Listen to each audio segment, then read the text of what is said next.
Acompanhe os programas de nosso acervo que são disponibilizados diariamente na internet e transforme seu lar no lar do Progredir Infinito. Inscreva-se em nosso canal no YouTube, youtube.com/Seitonoi Brasil. Curta nossa página no Facebook, facebook.com/SNI Brasil e acesse sni.org.br.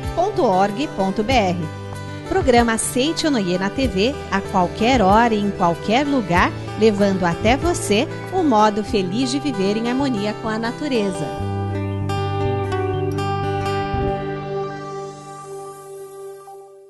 Olá! Trazendo um buquê de flores celestiais na forma de palavras da verdade, homem filho de Deus, está no ar o programa Seitonoi, um modo feliz de viver.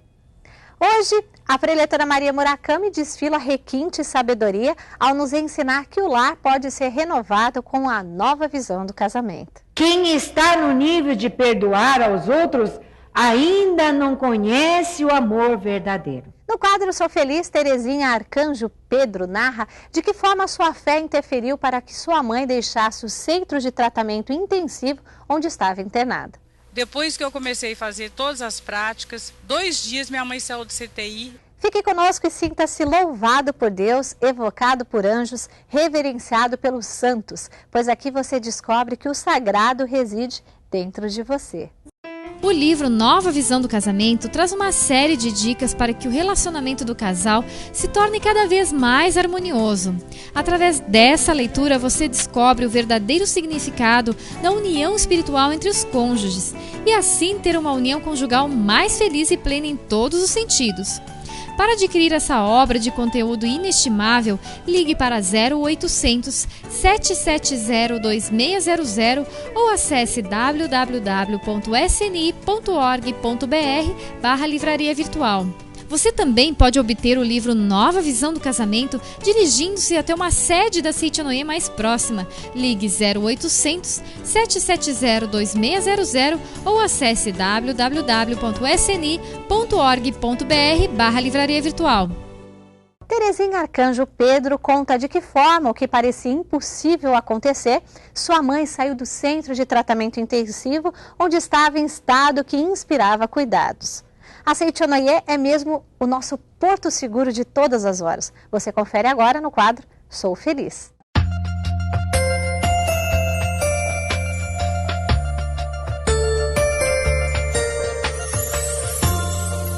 Conheci a Seitonoi em 1983.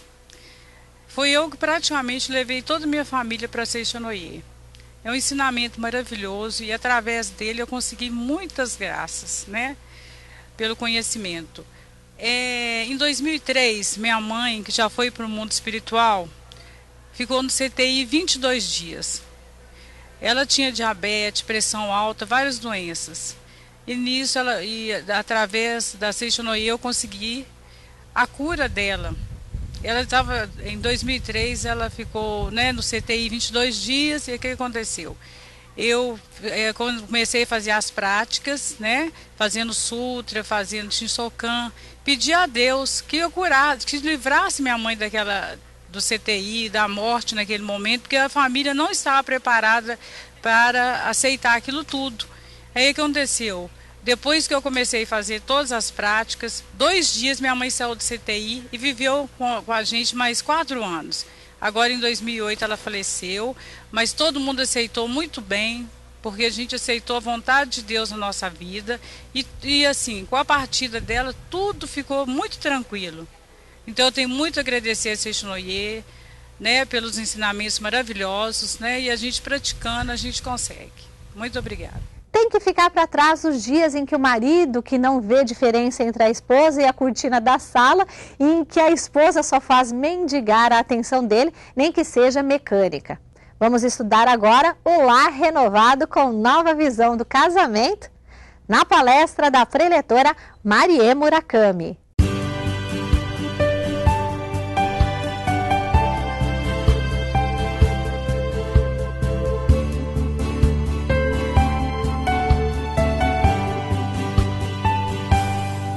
Hoje nós vamos estudar sobre o lar renovado com a nova visão do casamento. E o livro que nós vamos usar é o livro Nova Visão de Casamento, do professor Masaharu Taniguchi. Na página 52, ele assim nos ensina: o seu verdadeiro casamento começa a partir do momento em que você reconhece a pessoa amada, seja namorada ou namorado, noiva ou noivo, ou esposa ou marido, como manifestação da vida de Deus e passa a respeitá-lo. A partir dessa conscientização é que se inicia o novo casamento, também para aqueles que estão casados há muito tempo. Conforme nós aprendemos aqui com o professor Masaharu Taniguchi, então o casamento não é apenas a união física de duas pessoas que se amam. O professor nos ensina que o casamento é a união de duas pessoas que se pertencem pela vontade de Deus e pela orientação e proteção dos antepassados.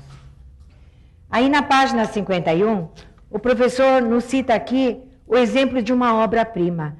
Ele escreve aqui: os quadros de Seiho Taikan Kanketsu Shoen, que são artistas plásticos famosos do Japão, como o são, por exemplo, Leonardo da Vinci e vários outros autores renomados de obras plásticas, eles possuem valor eterno que transcende o valor do papel, da seda ou da tinta usados na sua criação. E realmente, quando nós vamos apreciar uma obra de arte, nós não ficamos nos atentos à tinta que o autor usou, ou a moldura que ele utilizou, ou o tipo de tela que ele utilizou. Nós vamos ver a obra que está ali estampada, onde o autor colocou o seu ideal, o seu sonho, e esse valor eterno que nós vamos apreciar no quadro. O conteúdo vital e espiritual do ser humano, que não é matéria, é que nós devemos estar sempre reverenciando. E se considerar, então, que qualquer quadro de mestres, como Seiho Taikan, Kanketsu e Shoen, custa centenas de milhares de ienes, você há de perceber que a sua mulher ou seu marido, como ser espiritual maravilhoso denominado ser humano, tem um valor incomensurável. Há de compreender que ela ou ele não é de maneira alguma um ser insignificante cujo valor possa ser avaliado pelas medidas materiais. Isto porque o ser humano não é mero corpo carnal, mas uma expressão surpreendentemente primorosa da vida de Deus no corpo carnal. Portanto, nós devemos então mudar o conceito a respeito do ser humano da visão material para a visão espiritual. Sempre no início do casamento, ou no início de um relacionamento amoroso, normalmente a pessoa elimina o seu ego e quer fazer de tudo para ver o outro feliz. E quando nós fazemos de tudo para ver o outro feliz, nós sempre eliminamos o nosso ego e desejamos proporcionar o que de melhor a outra pessoa deseja.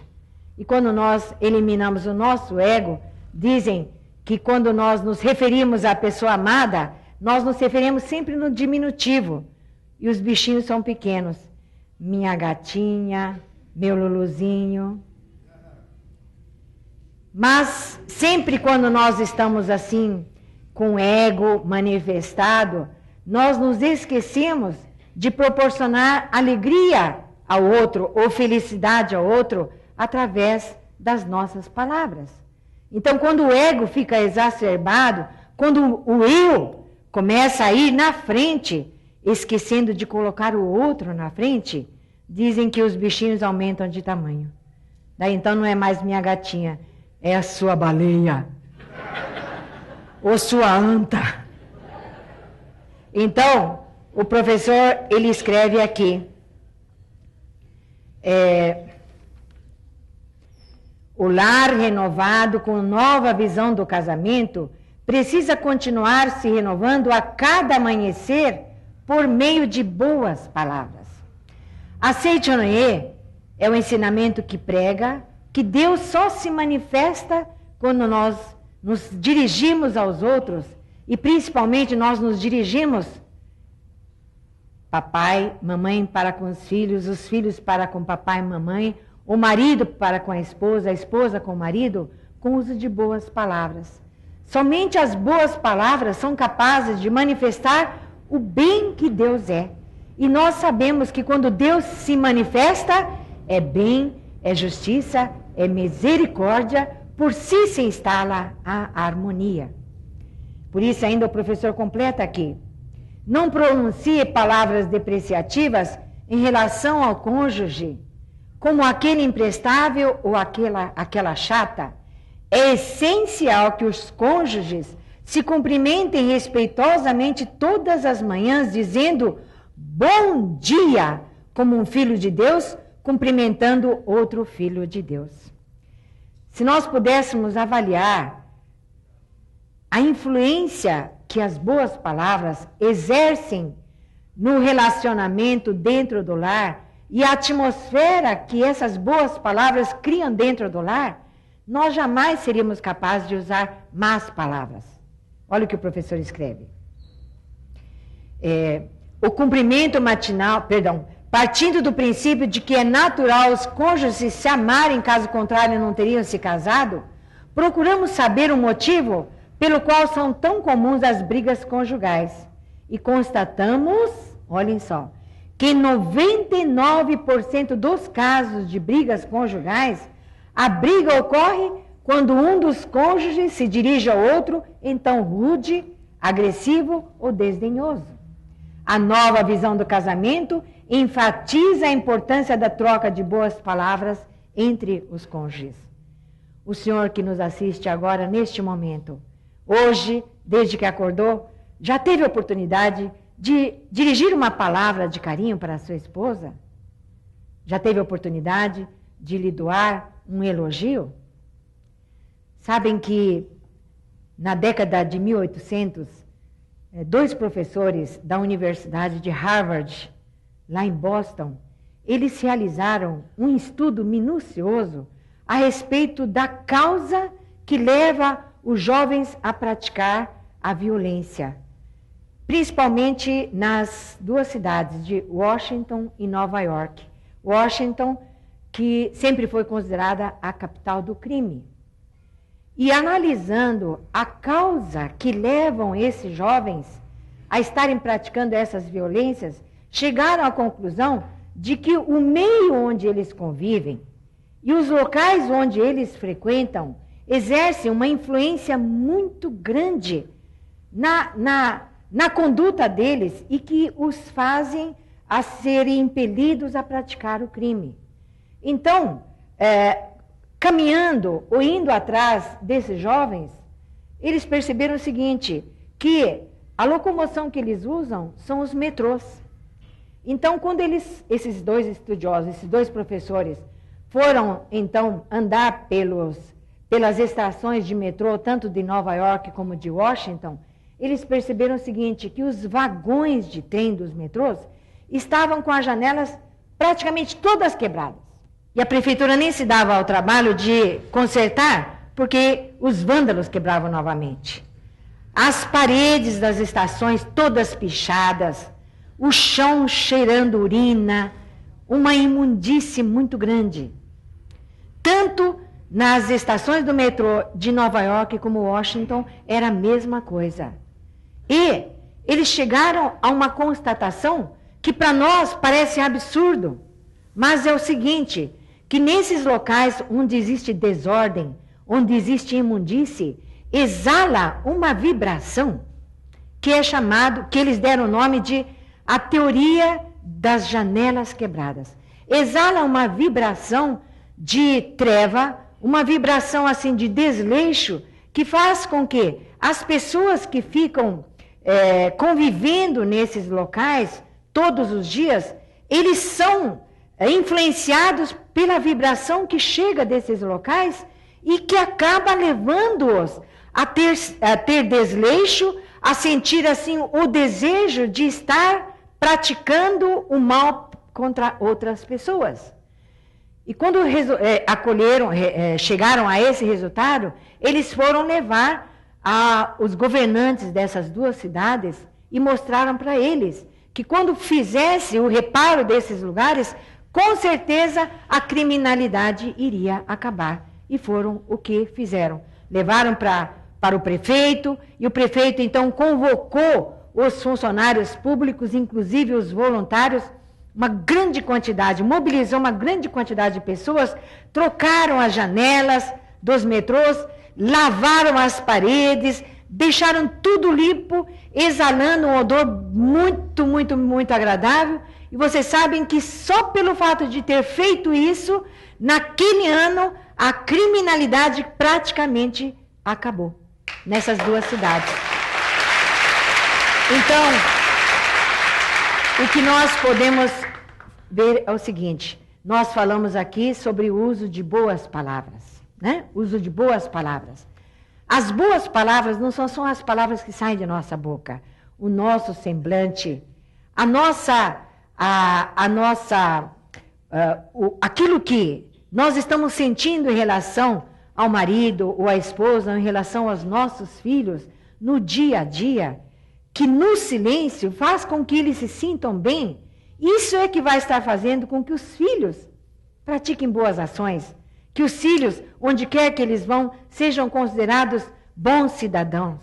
Mas, se dentro do lar, o pai e a mãe estiverem amando os filhos, mas não conseguem manifestar e expressar isso em palavras, se o marido e a esposa estiverem se amando, mas não expressam esse amor através das palavras, e por dentro ficam ruminando uma mágoa, um ressentimento, ou porque a esposa esqueceu o dia dos pais, ou que esqueceu o dia do aniversário do casamento, e não tem oportunidade de estar dialogando, essa vibração vai estar exalando dentro do lar uma vibração que, no silêncio, poderá estar levando um ou outro a praticar a violência.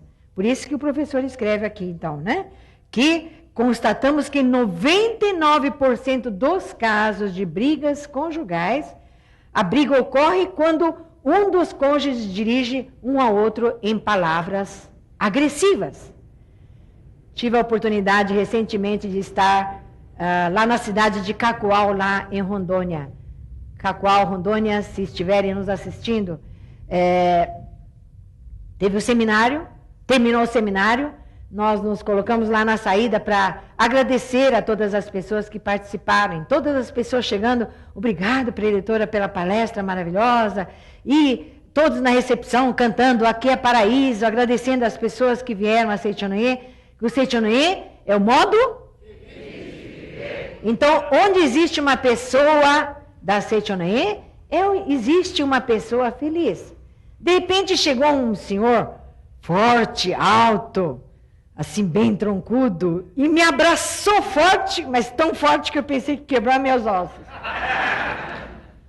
Ele disse: professora, todo homem tem lá em casa uma mulher, uma esposa.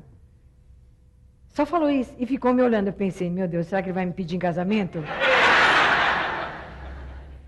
Mas eu não, preletora. Eu não tenho nem esposa, nem uma mulher. Eu tenho lá em casa um anjo.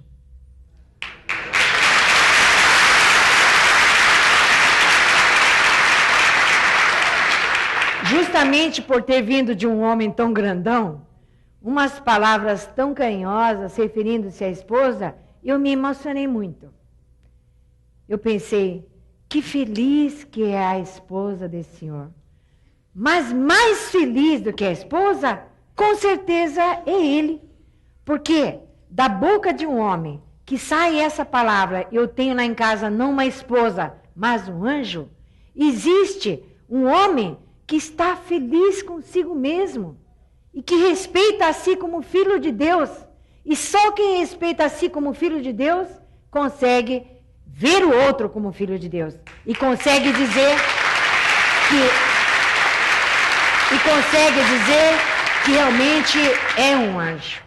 Então, o princípio fundamental da harmonia está como o professor Masaharu Taniguchi nos escreve aqui. É necessário que a reverência seja mútua e não unilateral. A reverência seja mútua entre marido e mulher. Não é só a esposa que precisa estar reverenciando o marido. Tem que ser mútuo, tá? Porque marido e mulher são duas metades que juntos formam uma única personalidade. Tá? Deus criou o homem e mulher como duas metades de uma única personalidade. Portanto, marido e mulher são metades de um mesmo espírito e ambos merecem ser respeitados. Quando existe, quando passa o casamento, esse respeito mútuo é que vai acabando se desgastando. Por isso que na Seichonoye nós aprendemos a importância de todos os dias nós dedicarmos um tempo para nós, pegando um livro, e temos a oportunidade de ler pelo menos uma folha por dia. Se nós pegamos um livro e nós lemos uma folha, naquele momento as palavras da verdade vão estar proporcionando a oportunidade de nós fazermos com que o ego, ele não se manifeste, e manifeste sim a vontade de Deus. Aí o professor Masaharu Taniguchi nos escreve nesse livro: assim se concretiza o amor. A reconciliação verdadeira não é obtida nem pela tolerância, nem pela condescendência mútua. Tá? Tolerar o outro, né? Hoje eu vou perdoar. Aí o professor disse: quem está no nível de perdoar aos outros ainda não conhece o amor verdadeiro. Tá? Quando pensa eu tenho que perdoar o outro, é porque ainda está reconhecendo que o outro está errado. Na realidade, não é o outro que errou. O que errou, tá? Quem está precisando de estar reconhecendo que errou, na verdade, é a própria pessoa que está achando que você tem que perdoar o outro. Né?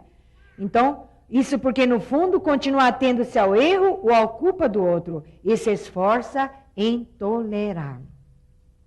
A reconciliação verdadeira será consolidada quando houver recíproco agradecer. Nossa, como vocês são maravilhosos. Né? Quando existe recíproco agradecer. Então, amar alguém é ser-lhe grato. Tá? Amar alguém é sentir gratidão pela existência do outro. Neste momento, então, quero convidar a todos os senhores que aqui hoje estão e aos que nos assistem para assumir a posição de oração. Vamos encerrar essa nossa palestra com uma oração do livro Minhas Orações. Agradeço a Deus Pai por ter podido viver em paz este mês e avançar um passo a mais rumo à vida harmoniosa. Deus Pai, fazei-me descobrir, respeitar, amar e reverenciar a Deus que está no interior de todas as pessoas. Fazei-me ver a imagem perfeita da essência de todos os fatos e seres, sem que me prenda a falsa aparência de imperfeição. Se por descuido eu for tentado a criticar alguém, fazei calar a minha boca com a força do vosso amor e tornai magnânimo o meu coração para que possa elogiar a todos os meus familiares, vendo apenas as suas qualidades. Hoje, agradeço a Deus pela proteção diária, pela orientação cheia de amor e sabedoria e pela provisão de gêneros necessários. Vós me guiastes por dentro e por fora, e em todos os momentos e em todos os lugares. Vós me orientastes de modo mais perfeito, de acordo com a hora, o lugar e as pessoas, e graças a isso pude passar todos os dias deste mês sem cometer grandes erros. Vós me indicastes sempre o melhor caminho. Com amor me protegestes em todos os aspectos da minha vida cotidiana. Protegestes a mim e a meus familiares, dando-nos saúde e segurança. Sei que esta proteção continuará eternamente. Recebendo de vós a provisão infinita, não passamos necessidades. Que toda a minha família possa viver feliz também no próximo mês, amanhã e depois também, orientada por vossa sabedoria, protegido por vosso amor, vivificada por vossa vida e recebendo provisão inesgotável. Agradeço profundamente pela vossa proteção. Muito obrigada. Nessa hora sentimos mover-se na alma uma força silenciosa e profunda, como as correntes oceânicas. Para fazê-lo extrair o poder do Filho de Deus de dentro de si mesmo, esteve no ar o programa Seitio Noye, um modo feliz de viver. Deus não é complicado nem se esconde aqui ou acolá. Ele vive aí na batida do seu coração. Para senti-lo, vamos ao nosso momento de oração. Muito obrigada pela sua companhia.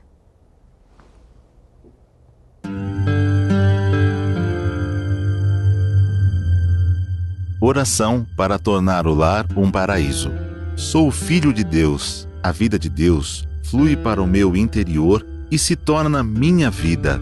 Sou a suprema autorrealização de Deus. Dentro de mim se aloja a luz infinita de Deus. Se estou vivo, é porque essa luz vive dentro de mim. A luz infinita de Deus é a minha própria vida. A fé em Deus que se desperta em mim nada mais é que o sussurro de Deus que se aloja em meu interior.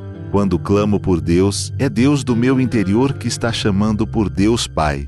O grande mestre budista Shinran também disse: a mente que acredita em Buda é a natureza búdica, e a natureza búdica é Buda.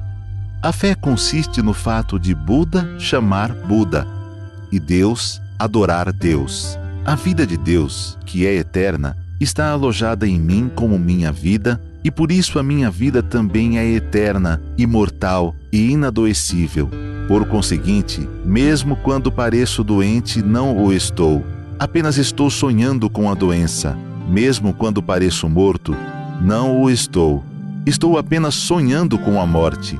E o que me desperta desse sonho é a luz infinita de Deus. Diante da sua luz, treva alguma pode permanecer. Neste momento, chamo por Deus. Quando o ser humano chama por Deus, este lhe responde. Chamando por Deus, estou sintonizando com as suas vibrações mentais. Estou sempre unido a Deus. Sou um com Deus. Todos os membros da minha família também são filhos de Deus. Sempre reverencio os meus familiares como filhos de Deus. Muito obrigado.